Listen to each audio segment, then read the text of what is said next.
धरती पर राहुल जी का स्वागत है। खबर भोपाल से, जहां ठंड की चपेट में आधा मध्य प्रदेश। 21 जिलों का तापमान 10 डिग्री के आसपास। दिसंबर के पहले हफ्ते में बारिश, शीतलहर की संभावना।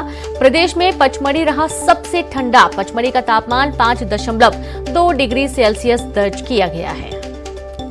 तो आप ये देखिए कि लगातार जो पारा है वो अब गिरता ही जा रहा है। तापमान में गिरावट देखी जा रही है। ठंडी की चपेट में आधा मध्य प्रदेश आ चुका है। 21 जिलों का तापमान 10 डिग्री के आसपास पहुंच चुका है। दिसंबर के पहले हफ्ते में बारिश, शीतलहर की संभावना जताई जा रही है। तो वहीं प्रदेश में पचमढ़ी रहा सबसे ठंडा। पचमढ़ी का तापमान 5.2 डिग्री सेल्सियस दर्ज किया गया है।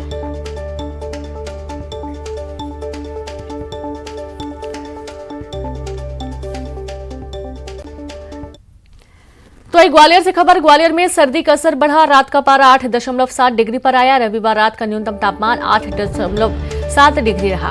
सामान्य से 1 डिग्री कम रहा रात का तापमान। उत्तर भारत से आ रही सर्द हवाओं ने ठिठुरन बढ़ा दी। 5 दिसंबर से अंचल में पड़ेगी कड़ाके की सर्दी। तो आप ये देखिए कि जो ठंड है वो अब लगातार बढ़ती जाएगी। धीरे धीरे ठंड बढ़ने के आसार शुरू हुए थे, लेकिन अब अच्छी खासी कई इलाकों में ठंड पड़ने लगी है, जहां पर कई जगह तो 10 डिग्री से भी कम पारा दर्ज किया गया है। और चलिए सीधे रुक करेंगे, संवाददाता शैलेंद्र भदौरिया जुड़ गए हैं भोपाल से। शैलेंद्र, अब देखा जा रहा है कि पहले गुलाबी ठंड थी, लेकिन अब ठंड थोड़ी परेशान करने वाली होती जा रही, ठंड बढ़ती जा रही है। और कई इलाके ऐसे हैं, कई शहर ऐसे हैं जहां पर तापमान 10 डिग्री तक भी पहुंच चुका है। देखिए बिल्कुल रीनू, नवंबर का आखिरी सप्ताह जो है वो सर्दी अब यहाँ पर असर दिखाना शुरू कर दिया है। न केवल राजधानी भोपाल या ग्वालियर बल्कि मध्य प्रदेश के 21 ऐसे जिले हैं जहाँ पर तापमान 10 डिग्री के नीचे चला गया है। मौसम विभाग की माने तो आने वाले एक सप्ताह के अंदर मध्य प्रदेश में कड़ाके की ठंड देखने को मिलेगी, क्योंकि न केवल मावठ की बरसात की भी आसार है, इसके अलावा शीतलहर जो है वो अगले सप्ताह से चलना शुरू हो जाएगी, जो लोगों को काफी परेशान कर सकती है। हालांकि अभी की भी बात करूं तो सुबह और शाम जो है वो तेज शीतलहर जो चल रही है, जिसके चलते जो सर्दी का एहसास लोगों को होने लगा है और काफी तेज होने लगा। दिन में जरूर अच्छी खासी धूप निकल रही है, जिसके चलते दिन के तापमान में उतनी गिरावट देखने को नहीं मिल रही है। लेकिन जैसा कि मौसम विभाग कह रहा है कि पहले सप्ताह के बाद जब पूरे समय शीतलहर चलेगी तो दिन के तापमान में भी तेजी से गिरावट आएगी, जिससे कहीं ना कहीं लोगों को परेशानियों का सामना करना पड़ेगा। और अभी की बात करूं तो मध्य प्रदेश का पचमढ़ी जो है वो सबसे ठंडा शहर सामने आया है। उसका न्यूनतम तापमान जो है 5.2 डिग्री रिकॉर्ड किया गया है। इसके अलावा नौगांव की बात करूं या दूसरे अन्य जो छोटे शहर हैं उनमें अब ठिठुरन काफी तेज हो गई है। फिलहाल जो है भले ही दिन में थोड़ी सी राहत हो, लेकिन आने वाले समय में लोगों को ठंड से परेशानियों का सामना करना पड़ सकता है। जी बिल्कुल।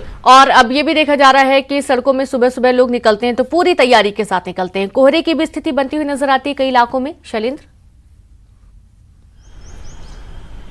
देखिए बिल्कुल, जैसे जैसे अब समय गुजरेगा वैसे वैसे अब कोहरा की आगोश में भी बड़े शहर या छोटे शहर आते जाएंगे, क्योंकि जिस तरीके से अब सर्दी बढ़ने लगी है, जैसा कि आपने कहा सुबह सुबह की अगर बात करूं तो सुबह काफी तेज सर्दी होती है। और यही कारण है कि मध्य प्रदेश के कई शहरों में स्कूलों का समय भी बदला गया, क्योंकि छोटे छोटे बच्चे हैं वो स्कूल जाते हैं और ऐसे में यदि शीतलहर का प्रकोप अब से शुरू हो गया तो यही कारण है कि उनके स्कूलों का भी समय बदला गया है। प्रशासनिक व्यवस्थाएं भी अब से जमाना शुरू कर दी है, चाहे नगरीय निकायों में जिस तरीके से अब निर्देश दे दिए गए हैं कि जो सार्वजनिक स्थल हैं वहां पर अलाव की व्यवस्था की जाए। और रैन बसेरों को दुरुस्त करने के भी निर्देश दिए गए हैं, ताकि जो लोग यात्रा कर रहे होते हैं या शहर में रहते हैं उन लोगों को किसी तरह की कोई परेशानियों का सामना ना करना पड़े। क्योंकि दिसंबर का जो महीना होता है, दिसंबर और से लेकर 15 जनवरी तक मध्य प्रदेश जो है वो कोहरे के आगोश में भी समा जाता है। जी बिल्कुल, बहुत शुक्रिया आपका शैलेंद्र तमाम जानकारी के लिए। और इसी बीच अगली खबरों